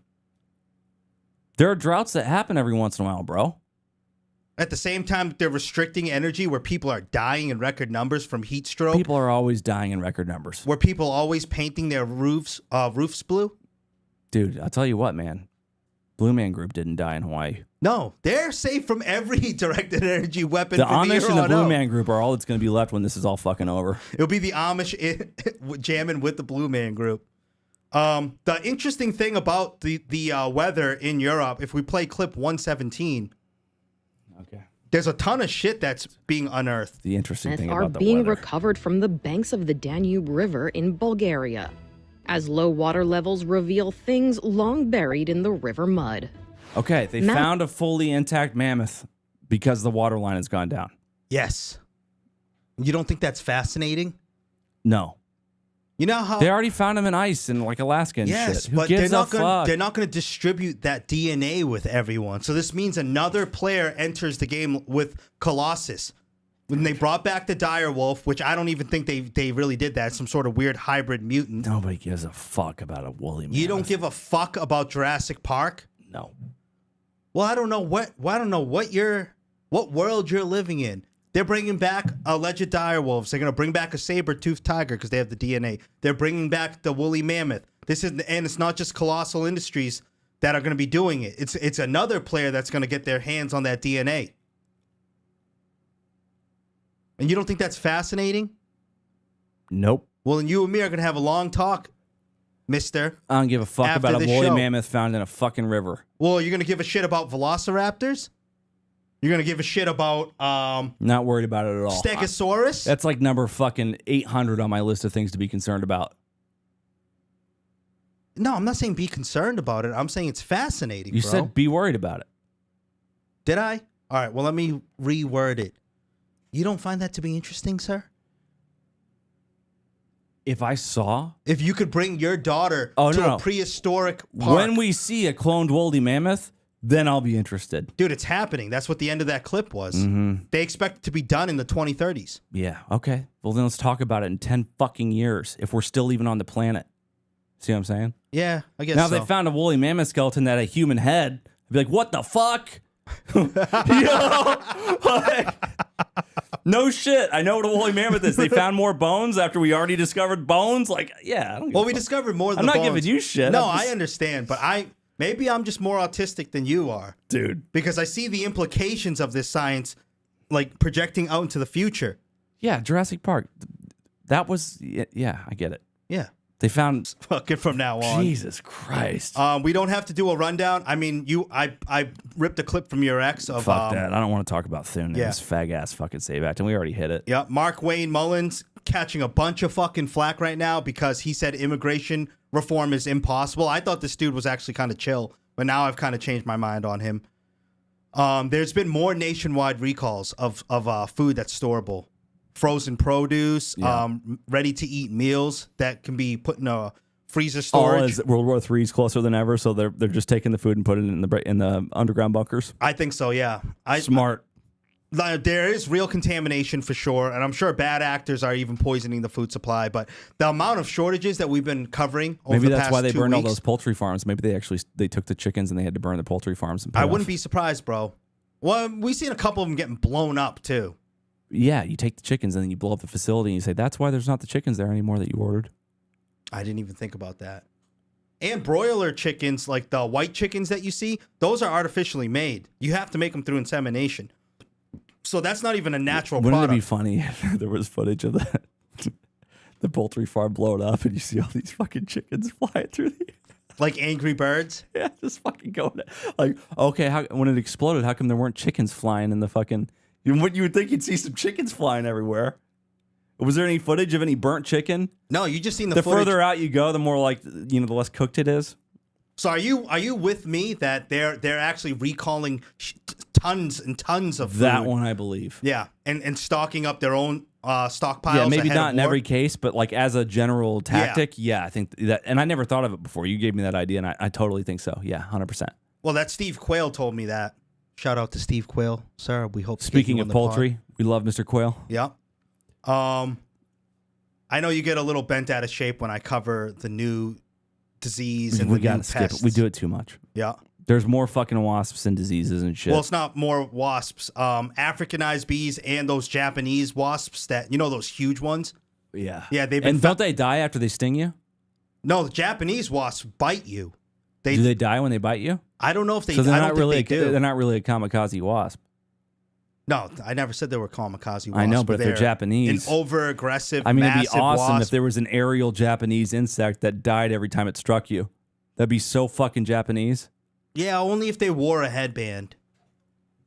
But they've now been cited as far up north This as is the clip I want to watch. South Carolina and North Carolina. All right, this one, you got to hear. A Bigfoot sighting in rural Connecticut on July 5th is now deemed credible by a research organization. Someone said that they saw him, but neighbors say they're not so sure. The sighting happened on the morning of July 5th near the state's largest forest. The Bigfoot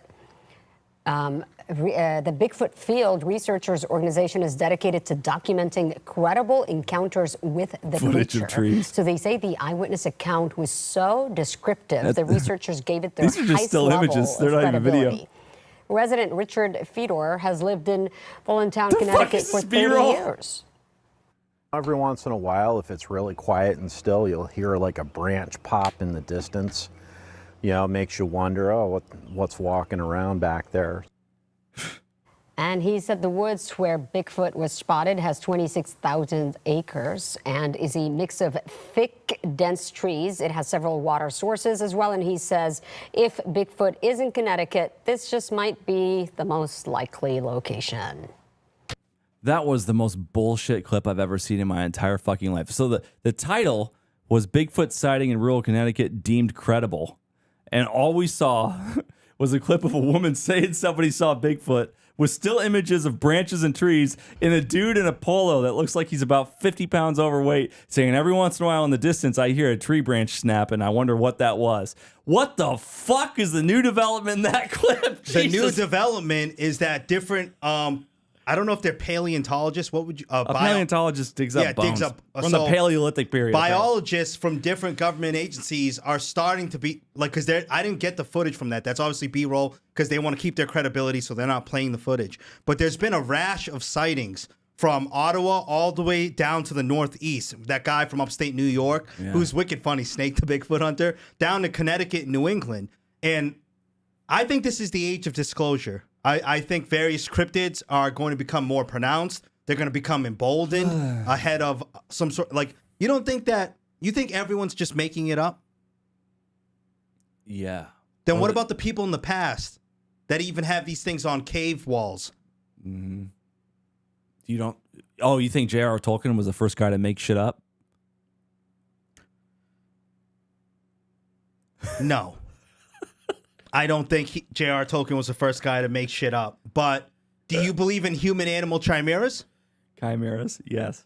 Do you think that the U.S. government... Only since 1971. Do you think that the U.S. government has a vested interest in mapping out these technologies, developing them, human-animal hybrids, clones? 100%. But that doesn't mean Bigfoot's fucking real. It doesn't mean the Loch Ness Monster's real. It doesn't mean there's fucking mermaids in the Atlantic Ocean. You're out of your god. You are out of fucking line. Jesus. You are out of line, bro. You have these myths, you have these stories from all these cultures that didn't even talk to each other. It's in their art. Mm-hmm. They all just made it up. They're all J.R. Tolkien. No, I mean, I think some of them are legit, like the angels from the sky that came down and like the aliens and shit. That's what the fuck I'm talking about, bro. What do you think these things are? They're the descendants of that. Like a dragon is an easy one for multiple cultures to make up. You don't think dragons are real? You take a fucking lizard and you imagine what it would be like if it had fucking wings, and then you got a fucking dragon, dude. What the fuck do you think dinosaurs are? They just gave them fake gay arms. But that was... Do you think the dinosaurs are fake? No, I think it's real, but we're not given the real depictions of them. I think that they were products of genetic manipulation. I can't even take you seriously right now. You are out of fucking line.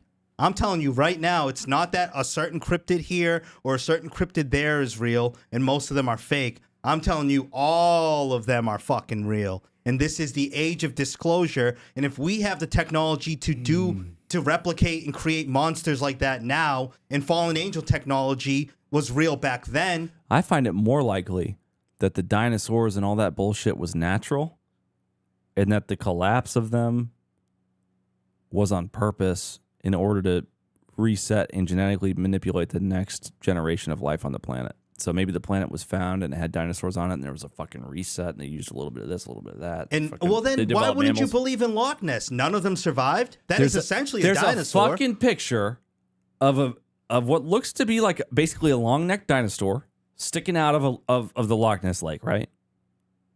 Various different bodies of water. It's interesting. But there literally is zero more sophisticated evidence of the Loch Ness Monster than that fucking picture. Fascinating picture. Same with the Bigfoot picture. Fascinating. That's all anyone's got other than an occasional fucking footprint. Well, that's not true. There's been a rash of sightings. There is more sophisticated evidence than that. Yeah. You could write Everybody's it off as got fake. a fucking 4K camera in their fucking phone in their pocket, but there's still no new pictures. There is new pictures. There is new videos. And you're not There's new pictures and new videos in the context of artificial intelligence being able to generate the most unprecedented realistic images. Well, obviously you would use the excuse of artificial intelligence ahead of this disclosure of people becoming emboldened. And then the thing is, like, all right, let's say Bigfoot's real. Who gives a fuck? I give a fuck. Who cares? I care. A different hominid species potentially that might even be interdimensional and psychic. You out of your fucking... So now Bigfoot is not only real, but interdimensional and psychic? Yeah. And there's more than one species. Some are carnivorous, some are omnivores, some are mainly eating off a plant-based diet. Let's do a plug and wrap it. We made it through. All right, hold on. I'm gonna shout out these super chats. Thank you, Anastasia Beaverhausen. She fingered our hearts for people that knew how to write in antiquity to just make this shit up. We're talking antediluvial chapter of history. We're talking pre-flood. We're talking even down to Noah. We're talking Book of Enoch. Yeah, baby. You do the plug. All right, guys. Thank you for rocking with us for this 2-hour broadcast. Please go to chasegeyser.com, sign up for free or to become a founding member on our YouTube channel. Please subscribe and turn on notifications. You can follow Chase at Real Chase Cum Geyser on X, IG, Facebook, Chase Geyser Network on YouTube. You can follow me at Real Steven Bak on IG, X, and Facebook and YouTube. Good night, everybody. We'll be back tomorrow, normal time.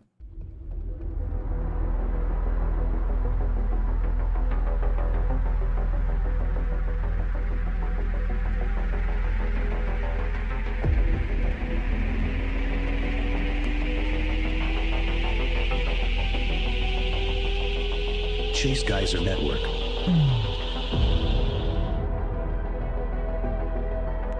Subscribe.